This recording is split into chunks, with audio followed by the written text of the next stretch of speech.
Hello friend, शुरू करते हैं आज का अपना new session. This is set number 10। And आज के इस मॉक टेस्ट में हम क्या करेंगे, बहुत ही इम्पोर्टेंट, बहुत ही प्रीमियम क्वालिटी के नंबर ऑफ क्वेश्चंस को हम अटेंड करने वाले हैं। ठीक है, तो इन सीरीज में क्या होगा, 4000 plus mock test, 4000 plus questions को हम अटेंड करेंगे इन सीरीज के थ्रू। तो अगर आप चैनल पे न्यू हो तो वीडियो को लाइक कर देना और चैनल को सब्सक्राइब कर लेना, जिससे कि आगे आने वाली वीडियोस की नोटिफिकेशन आपको टाइम टू टाइम मिलती रहे। ठीक है,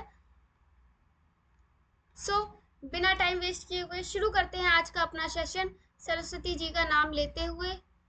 ठीक है, the first question is, GST के संबंध में निम्नलिखित में से कौन सा सही है?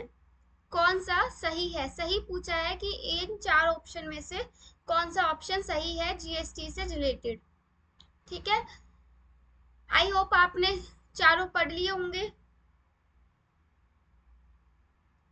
तो कौन सा ऑप्शन सही है? जीएसटी नेटवर्क का गठन कंपनी अधिनियम के तहत किया गया था। किसके तहत किया गया था? एक कंपनी अधिनियम के तहत किया गया था। किसका? जीएसटी का गठन। अब जो हमारा बात आई है जीएसटी की, ठीक है, तो जीएसटी को हम पूरा देखने वाले हैं कि जीएसटी एक्चुअल में क्या होती है। ठीक है, जीएसटी से रिलेटेड बहुत सारे क्वेश्चंस एग्जाम्स में आ चुके हैं। ठीक है, आ चुके हैं और अभी भी आते हैं। ठीक है, तो फर्स्ट क्वेश्चन जो है कि भारत में जीएसटी दिन, जीएसटी डे कब मनाया जाता है? 1 जुलाई को क्या मनाते हैं? जीएसटी डे मनाते हैं। कब? भारत में। कहाँ? भारत में। ठीक है, और कब? 1 जुलाई को। जो टैक्सेस होते हैं ये 2 टाइप्स के होते हैं। ठीक है, टैक्सेस जो है, एक सेकंड रुको, जीएसटी की बात करते हैं पहले। जीएसटी की बात करने से पहले जो टैक्सेस है उनके बारे में तो कुछ देख लें, क्योंकि जीएसटी क्या है? जीएसटी ऑलरेडी खुद एक टैक्स है ना। तो जो टैक्स होते हैं वो 2 टाइप के होते हैं। एक होते हैं डायरेक्ट टैक्स और एक होते हैं इनडायरेक्ट टैक्स। जो डायरेक्ट टैक्स होते हैं इस लिव ऑन पीपल्स इनकम और प्रॉफिट। ये जो डायरेक्ट टैक्स होते हैं ये पीपल की इनकम पे और प्रॉफिट पे, जो पीपल के प्रॉफिट होता है, जो लोगों का प्रॉफिट होता है उस पर ये लिव करते हैं। ठीक है, और जो इनडायरेक्ट प्रिंसिपल होता है ये बहुत सारी गवर्नमेंट की गुड्स एंड सर्विसेज पर डिपेंड करता है। ठीक है, तो डायरेक्ट टैक्स जो होता है पीपल की इनकम और प्रॉफिट पे डिपेंड करता है, एंड इनडायरेक्ट जो है गवर्नमेंट की गुड्स सर्विसेज इन पर डिपेंड करता है। ठीक है, बात आती है जीएसटी की, तो जीएसटी की फुल फॉर्म होती है goods and services tax. Goods and services tax ये क्या है? ये एक इनडायरेक्ट टैक्स है, यानी कि इससे जो टैक्स आता है वो कैसा आता है? जो गवर्नमेंट की गुड्स हैं, सर्विसेज हैं, इन पर जो टैक्स लगाया जाता है, जो इनडायरेक्ट टैक्स होता है वही हमारा जीएसटी होता है। ठीक है, पूरे भारत में जीएसटी को कब लागू किया गया था? जीएसटी को 1 जुलाई 2017 को लागू किया गया था। 1 जुलाई 2017, इसीलिए हम जीएसटी डे इंडिया में 1 जुलाई को मनाते हैं। ठीक है, समझ आया कि जीएसटी डे को 1 जुलाई को क्यों मनाते हैं? क्योंकि जीएसटी कब से लागू हुई थी? 1 जुलाई 2017 से लागू हुई थी। ठीक है, भारत में जीएसटी 101वें संविधान संशोधन, ये एकदम याद रखना कि कौन सा संविधान संशोधन के तहत जीएसटी आई थी। तो 101वां जो संविधान संशोधन है उसके तहत जीएसटी को भारत में लाया गया था। और जो 101वां संविधान संशोधन है ये कब हुआ था? 2016 में हुआ था, 2016 में हुआ था। ठीक है, इसने क्या, इस अधिनियमित कर 1 जुलाई 2017 को पूरे देश में लागू कर दिया गया। इससे देश में सही ढंग से लागू करने के लिए जीएसटी परिषद का गठन किया गया कि सही ढंग से ये लागू हो पाए, इसीलिए क्या किया गया? जीएसटी परिषद का गठन किया गया था। जीएसटी, अब आपसे ये क्वेश्चन पूछ लिया जाएगा कि जीएसटी परिषद थी, जो जीएसटी परिषद बनी थी जीएसटी को सही ढंग से लागू करने के लिए, उसमें नंबर ऑफ मेंबर्स कितने थे? नंबर ऑफ मेंबर्स कितने थे? तो नंबर ऑफ मेंबर्स जीएसटी परिषद में 33 सदस्य थे। कितने थे? 33 नंबर ऑफ मेंबर्स थे। कितने थे? 33 नंबर ऑफ मेंबर्स थे। अब जीएसटी से रिलेटेड आपका आने वाला हर क्वेश्चन सही होगा। ठीक है, पहला क्वेश्चन तो यही पूछ लेते हैं कि जीएसटी डे इन इंडिया कब मनाया जाता है? 1 जुलाई को। जीएसटी कब कब लागू हुई थी? 1 जुलाई 2017 को। ठीक है, 2 क्वेश्चन हो गए। टैक्स कितने टाइप के होते हैं? Direct and indirect. ठीक है, डायरेक्ट टैक्स किस पे डिपेंड करते हैं? पीपल की इनकम एंड प्रॉफिट पे। इनडायरेक्ट टैक्स किस पे डिपेंड करते हैं? गवर्नमेंट की गुड्स एंड सर्विसेज पर। ठीक है, जीएसटी की फुल फॉर्म पूछ ली जाती है, गुड्स एंड सर्विसेज टैक्स। ठीक है, ये जीएसटी कैसा टाइप का टैक्स है? इनडायरेक्ट टैक्स है। कौन से अधिनियम के तहत आया था? 101वें अधिनियम के तहत आया था, 2016 में आया था। ठीक है, जीएसटी परिषद बनाई गई थी इसके लिए, और उसमें कितने नंबर ऑफ मेंबर्स थे? 33 नंबर ऑफ मेंबर्स थे।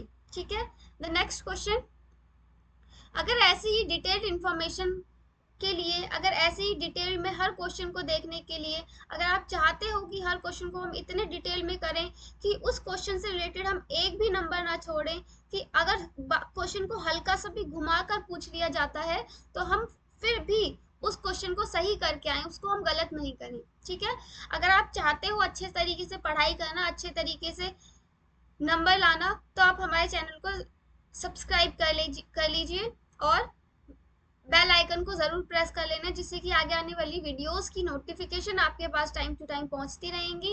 एंड वीडियो को फटाफट से नीचे जाके लाइक कर दो। ठीक है, the next question is EMS Namboodiripad किस पार्टी से संबंधित है? तो किस पार्टी से संबंधित है? सीपीआई। कौन सी पार्टी से संबंधित है? सीपीआई। ईएमएस किससे संबंधित है? सीपीआई पार्टी से संबंधित है। किसका अक्षांश नई दिल्ली के अक्षांश के 1 डिग्री के भीतर है? यानी कि जो अक्षांश जो है, जो दिल्ली से होकर गुजरता है, उसी के पास में कौन सा अक्षांश आता है? इन चारों ऑप्शन में से देखो, अमरनाथ गुफा नहीं, दिल्ली से तो बहुत दूर दूर तक नाता नहीं है, है ना। इस्लामाबाद भी नगर भी नहीं है, ढाका भी थोड़ा नीचे आ जाता है, लेकिन एवरेस्ट जो है वो दिल्ली के रेंज में आ जाता है। ठीक है, तो आंसर क्या होगा? एवरेस्ट। किसके दौरान बेली के मनकों को देखा जा सकता है? तो बेली के जो मनके होते हैं उनको जब पूर्ण सूर्य ग्रहण होता है तब वो दिखाई देते हैं। ठीक है, बेली के मनके कब दिखाई देते हैं? जब पूर्ण सूर्य ग्रहण लगा होता है, उस टाइम पर बेली के मनके दिखाई देते हैं। असम के किस शहर में ब्रह्मपुत्र नदी अपने पश्चिम की ओर से कटकर दक्षिण में बांग्लादेश में प्रवेश करती है? देखो, अगर हम ब्रह्मपुत्र नदी की बात करें, तो ब्रह्मपुत्र नदी जब चाइना से होकर ऐसे निकलती है, जब वो इंडिया में ऐसे करके प्रवेश करती है, तो उसका फ्लो कैसा होना चाहिए? उसका फ्लो ऐसे जाना चाहिए, है ना, क्योंकि जब वो मुड़ गई तो ऐसे जाना चाहिए। लेकिन जो ब्रह्मपुत्र नदी है, असम के एक गांव से होते हुए वो आगे नहीं जाती, वो इधर मुड़ जाती है बांग्लादेश की साइड। ठीक है, तो वो पूछ रहा है कि असम का ऐसा कौन सा जिला है, कौन सा गांव है, जहां से वो जो नदी जो है कटकर दक्षिण की ओर मुड़ जाती है। तो असम का कौन सा जिला है? असम का धुबरी जिला है, जिससे नदी जो है कटकर बांग्लादेश की ओर, बांग्लादेश में प्रवेश कर जाती है। कौन सी नदी? हमारी ब्रह्मपुत्र नदी। ठीक है, कौन सा जिला है? धुबरी जिला। ठीक है, राजवाड़ा महल सांस्कृतिक धरोहर परियोजना कहाँ स्थित है? कहाँ पर स्थित है? राजवाड़ा महल जो है कहाँ पर है? इंदौर में है। कहाँ पर है? इंदौर में है। देखो, राजवाड़ा महल जो है मध्य प्रदेश राज्य के इंदौर शहर में स्थित है। ठीक है, ये लगभग 200 साल पहले इसका निर्माण हुआ था। कब हुआ था? 200 साल पहले। अब अक्सर यही क्वेश्चन पूछ लिया जाता है कि जो राजवाड़ा महल है, ये कौन सी वास्तु शैलियों में बना हुआ है? क्योंकि ये किसी एक वास्तु शैली में नहीं बना हुआ, इसमें फ्रेंच वास्तुशैली, मराठा वास्तुशैली और मुगल वास्तुशैली का क्या है? ये मिश्रण है। ये इन तीनों वास्तुशैलियों का क्या है? मिक्सचर करके ये शैली बनाई गई है। ठीक है, फ्रेंच, मराठा और मुगल। ठीक है, तो इन तीनों का जो संयुक्त रूप है, ठीक है, इन तीनों का संयुक्त रूप से जो हमारा राजवाड़ा महल है, इसको बनाया गया है। शहर का दिल कहे जाने वाले राजवाड़ा शहर का दिल, कौन से शहर का दिल? इंदौर शहर का दिल किसको कहा जाता है? राजवाड़ा जो महल है, इसको इंदौर शहर का दिल कहा जाता है। ठीक है, इसको किसने बनवाया था? होलकर राजाओं के द्वारा बनवाया गया था। यह एक 7 मंजिला इमारत है। कैसी, कितनी मंजिल है ये? 7 मंजिल इमारत है। ठीक है, यह पूरा जो महल है ये लकड़ी और पत्थरों से बनाया हुआ है, लेकिन इसमें क्या है, बड़ी बड़ी खिड़कियां हैं, बालकनी है, गलियारे हैं, जो कि होलकर शासकों की भव्यता का प्रमाण देते हैं कि होलकर शासक जो थे कितने भव्य थे, कितने एकदम कला में कितने निपुण थे वो। ठीक है, जिसने ये राजवाड़ा इतना सुंदर महल बनाया जिसको इंदौर शहर का दिल कहा जाता है। ठीक है, देखो क्वेश्चन किससे रिलेटेड आया था, हमारा राजवाड़ा महल से रिलेटेड आया था, और हमने राजवाड़ा महल की एक एक बात को डिस्कस कर लिया है। अब यहाँ से उठ के चाहे आपसे ऐसे करके पूछ लिया जाए, चाहे आपसे गोल घुमाकर क्वेश्चन पूछ लिया जाए, आप हमेशा आंसर करोगे ही करोगे। ठीक है, अगर आपको सेशन अच्छे लग रहे हैं, क्वेश्चन का पढ़ाने का तरीका अच्छा लग रहा है, डिटेल्ड में एक्सप्लेनेशन अच्छी लग रही है, तो वीडियो को फटाफट से लाइक कर देना और चैनल को सब्सक्राइब कर लेना। द नेक्स्ट क्वेश्चन इज, युद्ध सेवा पदक से सम्मानित होने वाली पहली महिला कौन है? युद्ध सेवा पदक से सम्मानित होने वाली पहली महिला कौन है? मिंटी अग्रवाल। कौन है? मिंटी अग्रवाल। अब आप बोलोगे कि मैम ये मिंटी अग्रवाल कौन है? एक सेकेंड,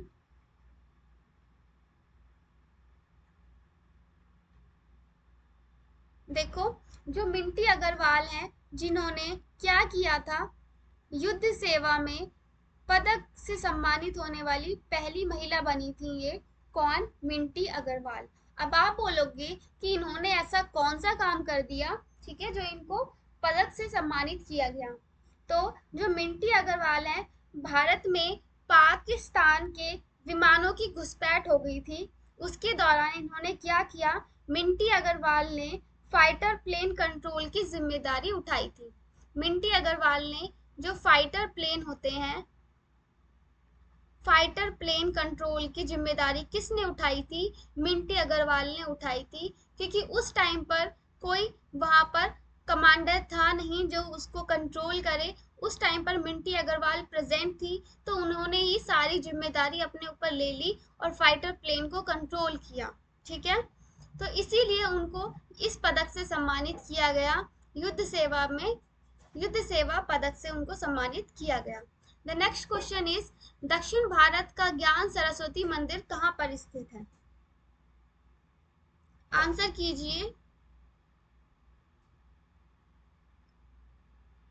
दक्षिण भारत का ज्ञान सरस्वती मंदिर जो है बसर में स्थित है। बसर में स्थित है, और बसर कहाँ पर है? बसर जो है हमारा तेलंगाना राज्य में है। कहाँ पर है? तेलंगाना राज्य में है बसर। वहां पर क्या है, दक्षिण भारत का ज्ञान सरस्वती मंदिर कहाँ पर है? बसर में है, तेलंगाना में है। ठीक है, सरस्वती के पर्यायवाची, सरस्वती के पर्यायवाची देख लेते हैं। सरस्वती को भारती भी कहा जाता है। क्या? Bharti.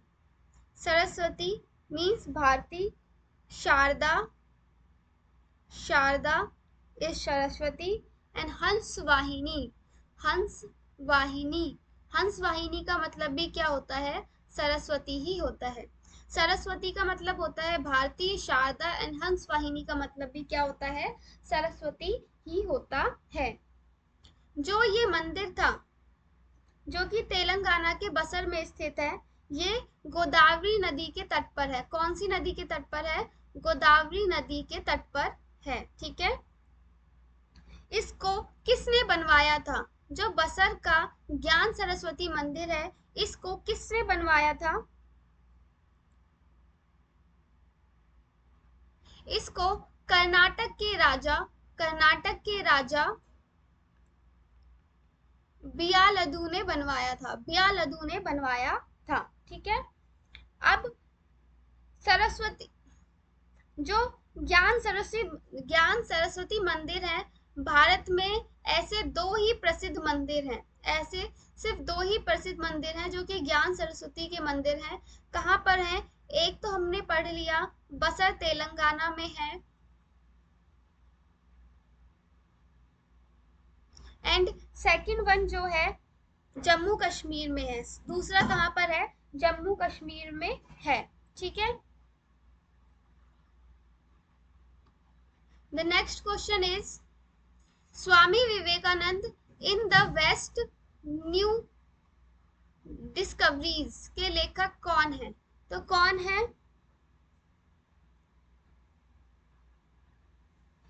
Mary Louise Burke. Marie Louise Burke जो है Swami Vivekananda in the west new discoveries के लेखक, जो बुक है वो किसने लिखी है? मैरी लुइस बर्ग के द्वारा लिखी गई है। कौन फौकॉल्ट के पेंडुलम के दोलन के सतह के घूर्णन के लिए जिम्मेदार है? तो कौन है? कोरियोलिस बल जो है इसके लिए जिम्मेदार है। जो हमारा पेंडुलम के दोलन होते हैं उसकी सतह के जो घर्षण होते, घूर्णन के लिए जो वो घूर्णन होता है उसका, उसके लिए कौन जिम्मेदार है? हमारा कोरियोलिस बल जिम्मेदार है। अब कोरियोलिस बल देख लेते हैं कि कोरियोलिस बल पृथ्वी के घूर्णन की गति के कारण जो बल उत्पन्न होता है उसको कोरियोलिस बल कहते हैं। ठीक है। जब पृथ्वी अपनी धुरी पर घूमती है तो यह बल चलती वस्तुओं को, जो चलती हुई वस्तुएं होती हैं उनको उत्तरी गोलार्ध में दाईं ओर मोड़ देता है और दक्षिणी गोलार्ध में बाईं ओर मोड़ देता है। ठीक है। इसके प्रभाव के कारण उत्तरी गोलार्ध की पवन जो है दाहिनी ओर मुड़ जाती हैं और दक्षिण गोलार्ध की जो पवन है वो बाईं ओर मुड़ जाती हैं, लेफ्ट साइड मुड़ जाती हैं। ठीक है। The next question is Assam में पोवा मक्का किसका मकबरा है? असम में जो पोवा मक्का है वो पीर गयासुद्दीन औलिया का मकबरा है। किसका मकबरा है? पीर गयासुद्दीन औलिया का मकबरा है। अब ऐसे बहुत सारे मकबरे हैं जो कि अक्सर एग्जाम्स में पूछ लिए जाते हैं, जैसे कि स्लाइड ऐड करते हैं एक।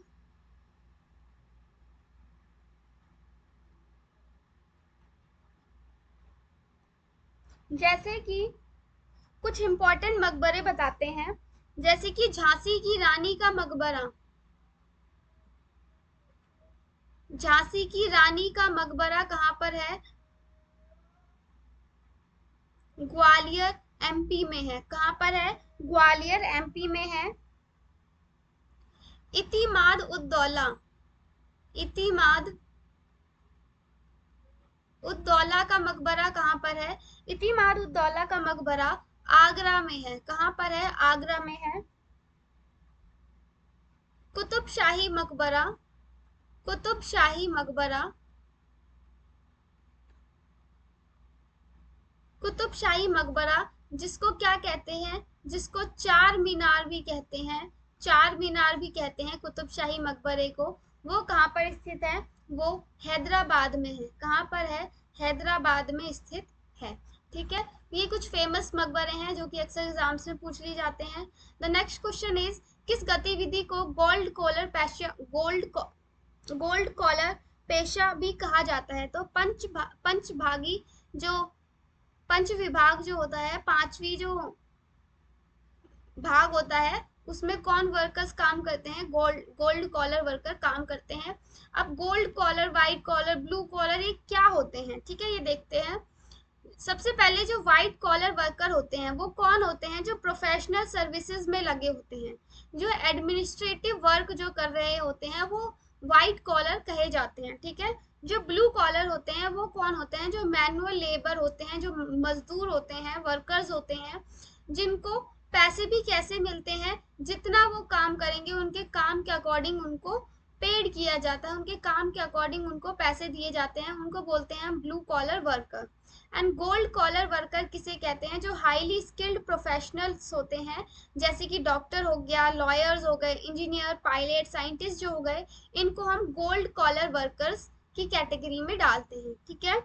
द नेक्स्ट वन इज प्रसिद्ध गणितज्ञ श्रीनिवास रामानुजन का जन्म कहाँ पर हुआ था? तो प्रसिद्ध गणितज्ञ थे जो श्रीनिवास रामानुजन। ठीक है। एक फेमस मूवी भी है रामानुजन करके। ठीक है। इनका जो जन्म है वो कहाँ पर हुआ था? इरोड में हुआ था। कहाँ पर हुआ था? इरोड में हुआ था। Fellow of the royal scientist award किसको मिला था? रामानुजन को मिला था, श्रीनिवास रामानुजन को fellow fellow of the royal society award मिला था। और कब मिला था? 1918 में मिला था। जो रामानुजन थे, इन्होंने रामानुजन नंबर एक डिस्कवर किया, एक नंबर इन्होंने ही बताया था, इन्होंने ही डिस्कवर किया हुआ नंबर है 1729। इसको रामानुजन नंबर कहते हैं 1729। एक्चुअल में ये नंबर है क्या? ये जो नंबर है ये सबसे स्मॉलेस्ट नंबर है, ये सबसे स्मॉलेस्ट नंबर है जो कि दो नंबर्स के क्यूब को प्लस करके बनता है, जो कि दो नंबर के क्यूब को प्लस करके बनता है। अब आप बोलोगे 1729 कौन कौन से नंबर्स के क्यूब को प्लस करके बनता है? तो वो बनता है 9 एंड 10 के क्यूब को अगर हम प्लस करेंगे तो 1729 बनता है। और इस नंबर का डिस्कवर किसने किया था? रामानुजन जी ने ही किया था।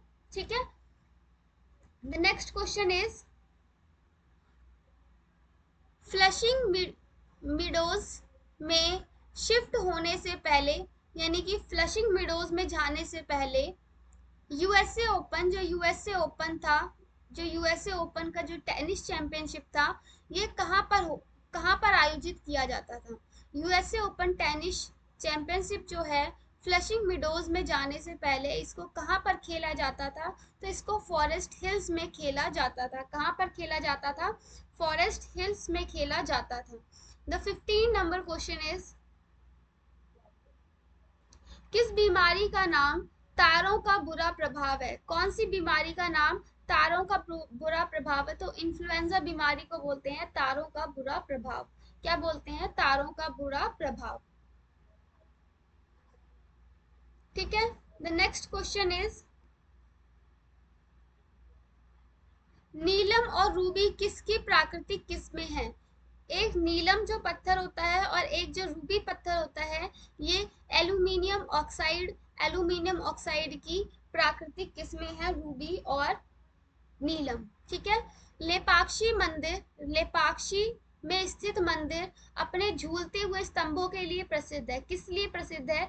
झूलते हुए स्तंभों के लिए प्रसिद्ध है और विजयनगर शैली में निर्मित है। देखो कितनी सारी नॉलेज तो क्वेश्चन नहीं देती हमें, है ना, कि विजयनगर शैली में स्थित है कौन? लेपाक्षी मंदिर। अगर ये क्वेश्चन आ जाता है कि लेपाक्षी मंदिर जो है वो कौन सी शैली में बना हुआ है? वो विजयनगर शैली में बना हुआ है। और किस लिए प्रसिद्ध है? झूलते हुए स्तंभों के लिए प्रसिद्ध है। जिसे किस नाम से जाना जाता है? इसे और किस नाम से जाना जाता है?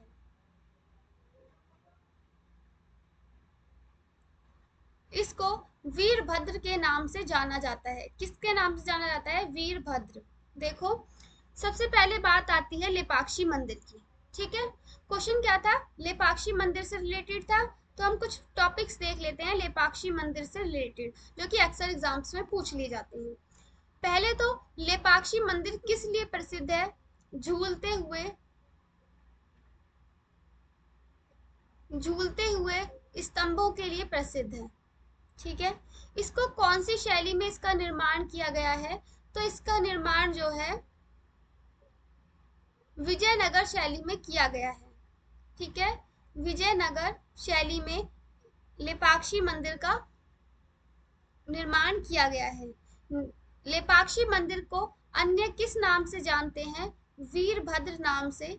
वीरभद्र नाम से लेपाक्षी टेम्पल को जानते हैं। लेपाक्षी टेम्पल कहाँ पर स्थित है? लेपाक्षी टेम्पल जो है तिरुअनंतपुरम आंध्र प्रदेश में स्थित है। तिरुअनंतपुरम आंध्र प्रदेश में स्थित है लेपाक्षी मंदिर। ठीक है, जो लेपाक्षी मंदिर है, और भी पॉइंट्स हैं। जो लेपाक्षी मंदिर है इसको कलात्मक मंदिर भी बोलते हैं। कलात्मक मंदिर भी इसको बोलते हैं। किसको? लेपाक्षी मंदिर को। ठीक है, एंड लेपाक्षी मंदिर से ही रिलेटेड ये है, जो लेपाक्षी मंदिर है ये कौन से देवताओं को अर्पित है? जो लेपाक्षी मंदिर है ये शिव विष्णु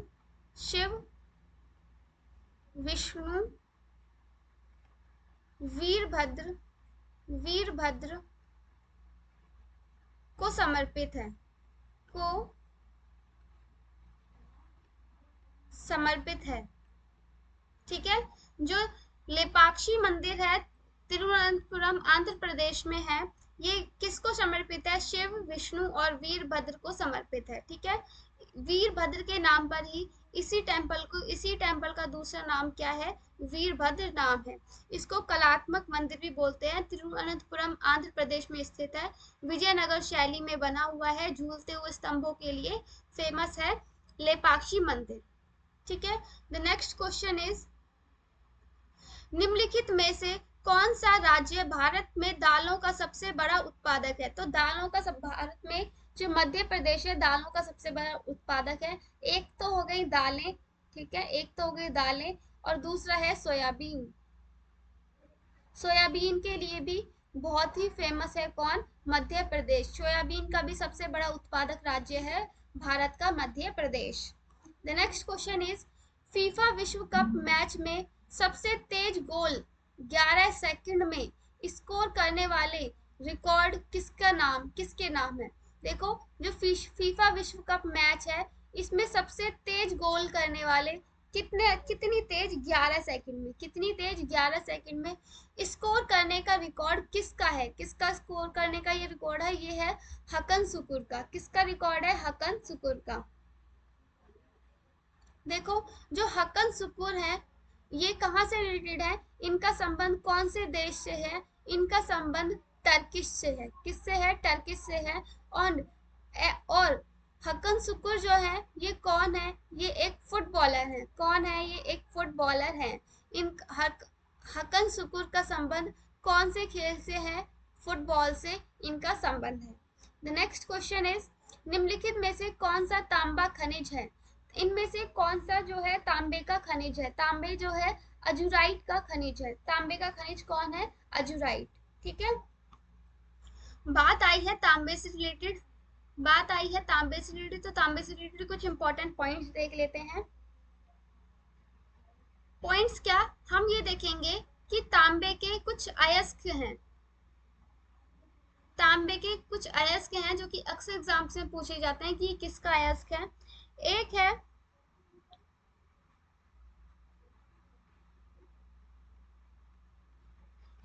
पाइराइट्स। किसका अयस्क है?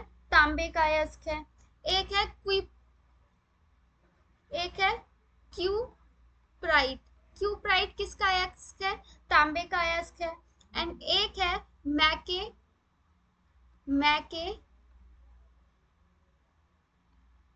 मैकेलाइट। मैकेलाइट किसका अयस्क है? तांबे का अयस्क है। पाइराइट्स का फॉर्मूला क्या है?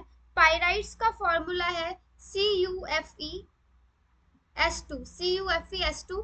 पाइराइट्स का फॉर्मूला है। एंड क्यूप्राइट का फॉर्मूला है Cu2O। किसका फॉर्मूला है? क्यूप्राइट का फॉर्मूला है। एंड मैकेलाइट का फॉर्मूला है CuOH2.CuCO3। ये जो फॉर्मूला है किसका है? मैकेलाइट का फॉर्मूला है। तो तांबे के तीन अयस्क सबसे इंपॉर्टेंट हैं, पाइराइट्स, क्यूप्राइट एंड मैकेलाइट। ठीक है, लास्ट में देखो टा है ना, तो इससे हम थोड़ा याद करने में इजी होगा। ठीक है, तो आपको आज का सेशन कैसा लगा? लाइक शेयर कमेंट करके जरूर बताना। एंड आगे आने वाली वीडियोस की नोटिफिकेशन आपको टाइम टू टाइम मिलती रहे इसके लिए चैनल को सब्सक्राइब कर लेना एंड बेल आइकन को भी जरूर प्रेस कर लेना। ठीक है, एंड जाते जाते वीडियोस को सबसे पहले लाइक कर देना। ठीक है।